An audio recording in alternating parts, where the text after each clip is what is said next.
제11장.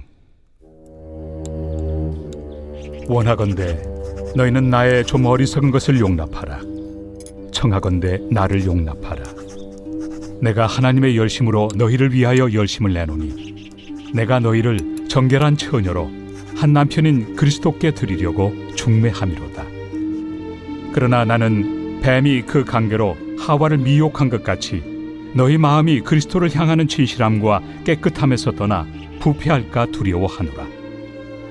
만일 누가 가서 우리가 전파하지 아니한 다른 예수를 전파하거나 혹은 너희가 받지 아니한 다른 영을 받게 하거나 혹은 너희가 받지 아니한 다른 복음을 받게 할 때에는 너희가 잘 용납하는구나. 나는 지극히 크다는 사도들보다 부족한 것이 조금 더 없는 줄로 생각하노라. 내가 비록 말에는 부족하나 지식에는 그렇지 아니하니 이것을 우리가 모든 사람 가운데서 모든 일로 너희에게 나타내었노라. 내가 너희를 높이려고 나를 낮추어 하나님의 복음을 값없이 너희에게 전함으로 죄를 지었느냐? 내가 너희를 섬기기 위하여 다른 여러 교회에서 비용을 받은 것은 탈취한 것이다. 또 내가 너희와 함께 있을 때 비용이 부족하였으되 아무에게도 누를 끼치지 아니하였음은 마게도냐에서 온 형제들이 나의 부족한 것을 보충하였습니다. 내가 모든 일에 너희에게 폐를 끼치지 않기 위하여 스스로 조심하였고 또 조심하리라. 그리스도의 진리가 내 속에 있으니 아가야 지방에서 나의 이 자랑이 막히지 아니하리라. 어떠한 까닭이냐? 내가 너희를 사랑하지 아니함이냐? 하나님이 아시느니라. 나는 내가 해온 그대로 앞으로도 하리니 기회를 찾는 자들이 그 자랑하는 일로 우리와 같이 인정받으려는 그 기회를 끊으려 함이라. 그런 사람들은 거짓 사도요 속이는 일꾼이니 자기를 그리스도의 사도로 가장하는 자들이니라. 이것은 이상한 일이 아니니라. 사탄도 자기를 광명의 천사로 가장하나니 그러므로 사탄의 일꾼들도 자기를 의의 일꾼으로 가장하는 것이 또한 대단한 일이 아니니라. 그들의 마지막은 그 행위대로 되리라. 내가 다시 말하노니 누구든지 나를 어리석은 자로 여기지 말라. 만일 그러하더라도 내가 조금 자랑할 수 있도록 어리석은 자로 받으라. 내가 말하는 것은 주를 따라 하는 말이 아니요 오직 어리석은 자와 같이 기탄 없이 자랑하노라. 여러 사람이 육신을 따라 자랑하니 나도 자랑하겠노라.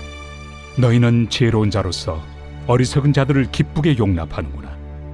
누가 너희를 종으로 삼거나 잡아먹거나 빼앗거나 스스로 높이거나 뺨을 칠지라도 너희가 용납하는도다.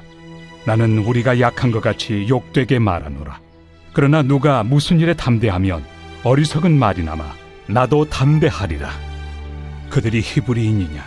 나도 그러하며 그들이 이스라엘인이냐? 나도 그러하며 그들이 아브라함의 후손이냐?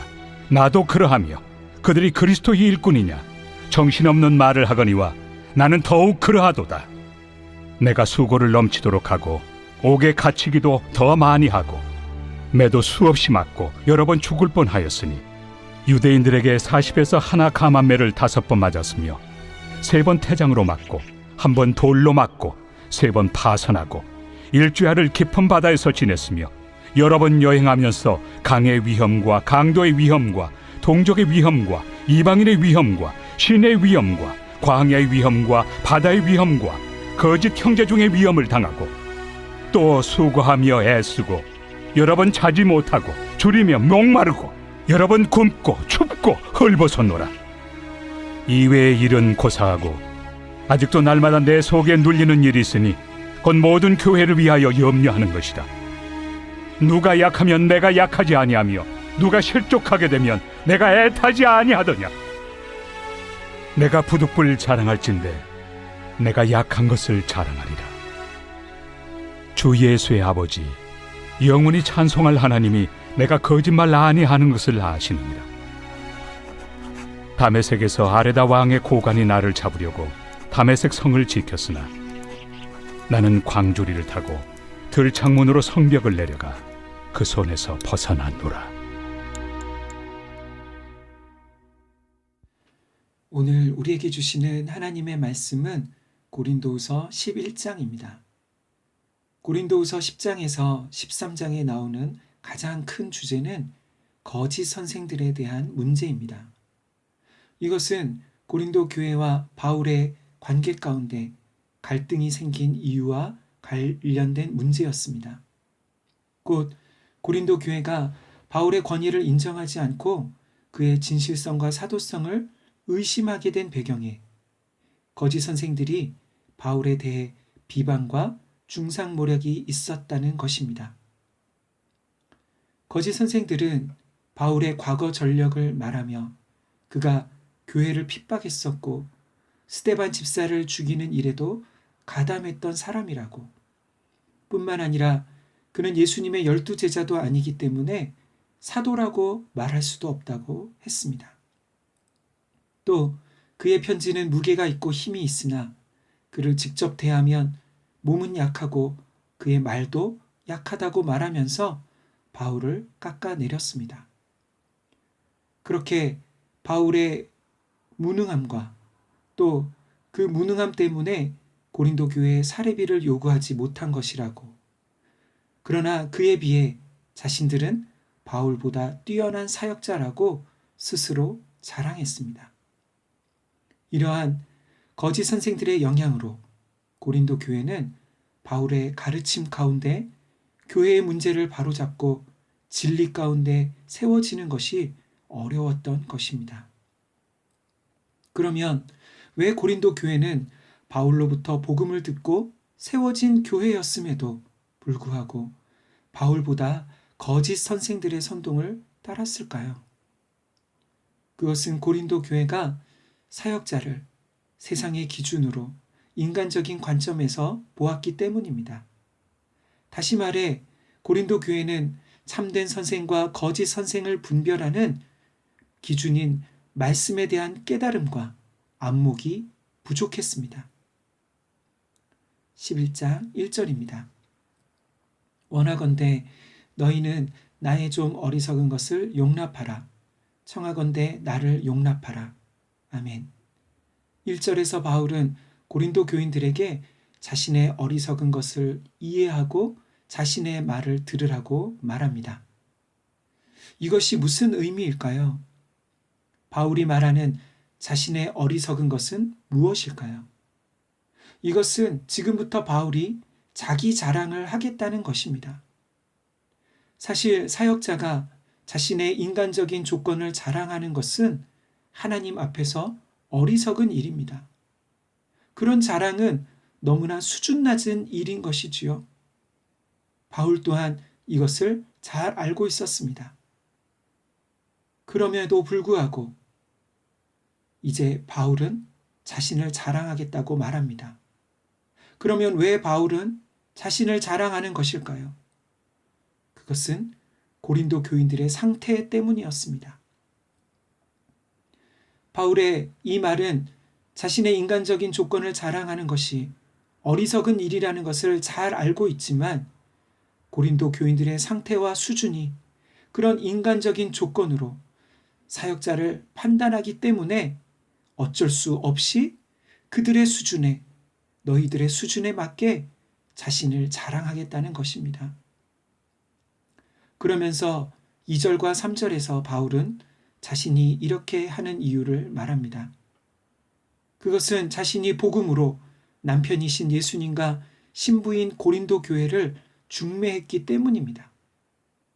다시 말해 고린도 교회의 거짓 선생을 따르는 문제는 단순히 그들이 어떤 사역자를 더 좋아하고 따르는 차원이 아니라 마치 아담과 하와가 뱀에게 미혹되어 죄 가운데 하나님을 거절하고 떠나게 된 것처럼 거짓 선생들의 가르침으로 인해 그들이 예수님으로부터 멀어지고 떨어지게 될 수 있는 큰 문제라는 것입니다. 이것은 바울의 모든 초점이 고린도 교인들이 자신을 따르게 하는 것에 있는 것이 아니라 그들이 예수님을 잘 따르도록 하는 것에 모든 초점이 있다는 것을 보여주고 있습니다. 사랑하는 성도 여러분, 우리는 모두 주님의 양들입니다. 주님이 목자이십니다. 저와 같은 사역자도 그저 그 목자이신 주님을 따라가라고 돕는 또 한 마리의 양일 뿐인 것이지요. 사역자의 사역은 사람들이 자신을 바라보고 따르도록 하는 것이 아니라 예수님을 따라가도록 하는 것입니다. 사랑하는 성도 여러분, 목사는 어떤 사람일까요? 어떤 분이 목사가 뭐 하는 사람이냐는 그런 사람들의 질문에 이렇게 답하셨다고 합니다. 목사는 사람들이 하나님을 바라보도록 가리키는 손이라고 말입니다. 목사는 자신을 바라보라고 하는 사람이 아니라 하나님을 바라보라고 가리키는 손가락이라는 것입니다. 이것을 잊어버릴 때 목회자들이 변질되어지는 것은 아닐까요? 이제 5절부터 12절에서는 바울이 거짓 선생들이 자신에 대하여 했던 비방과 중상모략에 대하여 하나하나 반박하는 내용이 나옵니다. 바울은 스스로 지극히 크다는 사도들, 그들에게 자신은 그들에 비해서 부족한 것이 조금도 없다고 말합니다. 첫 번째는 그의 언변입니다. 바울은 자신이 비록 말에서는 부족할지 모르지만 그 진리의 말씀에 대한 지식에서는 그렇지 않다라고 말합니다. 두 번째는 9절에 나오는데요. 그가 고린도 교회의 사례비를 받지 않은 이유에 대해서입니다. 바울 당시의 관례는 사역자가 자신의 사역에 대하여 사례를 요구하고 받는 것이 정당하고 일반적인 것이라 여겨졌습니다. 그런데 바울은 그 사례를 받지 않았습니다. 거짓 선생들은 바울의 이런 모습이 그의 무능함을 보여주는 것이고 사실은 뒤에서 다른 사람을 탈취하고 있는 것이라고 모함하며 그의 진정성을 왜곡했습니다. 그러나 바울이 사례비를 받지 않고 자비량 사역을 했던 진짜 이유는 먼저 마게도냐 교회인 빌립보 교회로부터 사역에 대한 후원이 있었기 때문입니다. 물론 그 후원이 충분하진 않았기 때문에 바울은 텐트를 만드는 일을 하면서 스스로 충당했습니다. 이것은 바울이 말로만 그가 전한 십자가의 복음을 전한 것이 아니라 그 십자가의 복음에 합당한 삶으로 전했다는 것입니다. 이것은 바울이 무능했기 때문이 아니라 그가 겸손했기 때문이었습니다. 22절부터 33절에서는 이제 바울의 자기 자랑이 나옵니다. 먼저 바울은 자신의 인간적인 조건을 말합니다. 그의 가문은 히브리인 중에 히브리인으로 베냐민 지파에 속했습니다. 사실 바울에 비하면 예수님의 12제자들이나 사도들은 곧 베드로와 같은 사람이라 할지라도 바울에 비하면 이스라엘 사람이라고 말하기에도 부족했습니다. 빌립보서를 보면 그는 율법으로는 바리새파에 속한 사람이었고 누구보다 율법에 열심이 있어서 교회를 핍박했고 율법의 의로는 흠이 없던 사람이었습니다. 그러나 이러한 모든 인간적인 조건들은 내 주 예수 그리스도를 아는 지식에 비하면 배설물과 같았던 것이지요. 그렇게 바울은 복음을 전하는 사역자가 되었습니다. 그래서 만약 누가 그리스도의 참된 일꾼인가 라고 한다면 누구보다 바울은 그리스도의 복음을 위해 고난을 받았던 사람이라는 것입니다.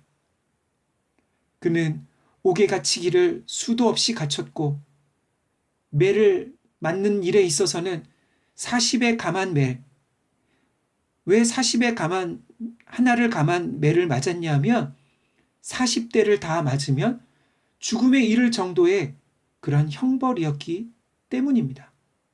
그런 매를 5번이나 맞았고 3번의 태장, 곧 3번의 채찍질과 돌로 맞아서 또 사람들이 그가 죽은 줄로 알고 성 밖으로 내버린 적이 있을 정도로 고난이 있었습니다. 그 밖에도 그는 말할 수 없을 정도로 자지 못함과 목마름과 추위와 굶주림과 같은 수많은 고난을 복음을 위해 받은 사람이었습니다. 그런데 그 모든 고난보다도 더 바울의 마음에 고통과 괴로움을 주었던 일이 있었습니다. 그것은 그의 마음에 날마다 교회를 향한 염려로 눌리는 것이었습니다. 바울의 마음은 온통 교회에 대한 염려와 기도 제목으로 가득했습니다. 마지막으로 바울은 다메섹에서 자신을 잡으려 하는 자들을 피해 그가 광주리를 타고 도망 나왔던 경험에 대하여 말합니다. 지금 바울이 이러한 것들을 말하는 이유는 무엇일까요? 그것은 자신을 자랑하기 위함이 아니라 오히려 자신의 사역의 성공보다 실패와 어려움이 더 많았다는 것입니다. 자신이 세운 교회들마다 온갖 문제와 어려움이 있었다는 것이지요. 사랑하는 성도 여러분, 오늘날 한국 교회는 이렇게 많은 실패를 경험하고 말하는 바울과 같은 사역자를 좋아할까요? 아니면 믿음으로 모든 것이 다 해결되고 기도하니까 하나님이 도우셔서 만사가 형통하고 성공했다고 말하는 그런 사역자를 더 좋아할까요? 고린도 교회는 실패와 고난을 자랑하는 바울이 말하는 십자가의 신학이 아니라 예수 믿으면 모든 것이 다 형통하고 복받는다고 말하는 영광의 신학을 말하는 거짓 선생들을 더욱 따랐습니다. 왜냐하면 그들의 생각과 가치관이 아직 복음 안에서 변화되지 못한 것 때문이었습니다. 사랑하는 성도 여러분, 우리의 생각과 가치관이 변할 때 우리의 신앙생활과 삶도 변화될 수 있습니다. 그렇게 날마다 변화되어지는 저와 우리 모든 산돌의 교우들 되시기를 간절히 소망합니다. 아멘.